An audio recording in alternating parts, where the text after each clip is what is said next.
আসসালামু আলাইকুম ভাইরা। ধুবড়ি যেটা নিউ ঘাটে যেটা নাও খেলার মানে আসলো ডেট আসলো, সেই ডেটটা অরিজিনালি এসে গেছে গা। সেই ডেটটা হলো আগামীকালকে, যেমন 21 তারিখ থেকে ধুবড়ি নিউ ঘাটে নাও খেলা স্টার্ট আছে।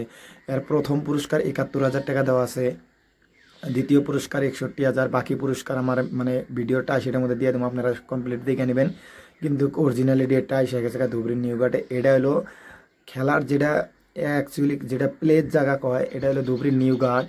মানে এর থেকে প্লের জায়গা অ্যাকচুয়ালি হয় না, কারণ এই খেলাটা মানুষ মানে যে কোনো সুবিধা হিসেবে মানুষ খেলাটা দেখা পাবো। গাড়ি দিয়েও এসে মানুষ খেলা দেখা পাবো, নাও দিয়েও এসে দেখা পাবো, সাইকেল দিয়েও এসে দেখা পাবো। আর এই খেলার মধ্যে কমসে কম এত মানুষ হবো যে মানে কোয়া যায় না। কুমুটি অসংখ্য ধন্যবাদ জানাইছি খেলাটা অ্যাকচুয়ালি ছাড়ার জন্য। তা ভিডিওটা বেশি বেশি করে শেয়ার করে দেন, আমি টাইশেরটা দিয়ে দিতেছি আমার ইসের মধ্যে। আপনারা ভিডিওটা বেশি বেশি করে শেয়ার করে দেন, প্রত্যেকটা নায়ের মালিকের ওই জায়গায় যাতে পৌঁছা যায়, আর প্রত্যেকটা নায়ের মালিক যাতে আপনার ঘরে নৌকা নিয়ে আগামীকালকে খেলা দেখাইতে আনেন। তা প্রত্যেকটা নৌকার মালিকের জন্য ধন্যবাদ জানা হলো, আপনাদের জন্য দোয়া রইলো প্রত্যেকটা নায়ের মালিকের যাতে মনের আশাটা পূরণ হয়।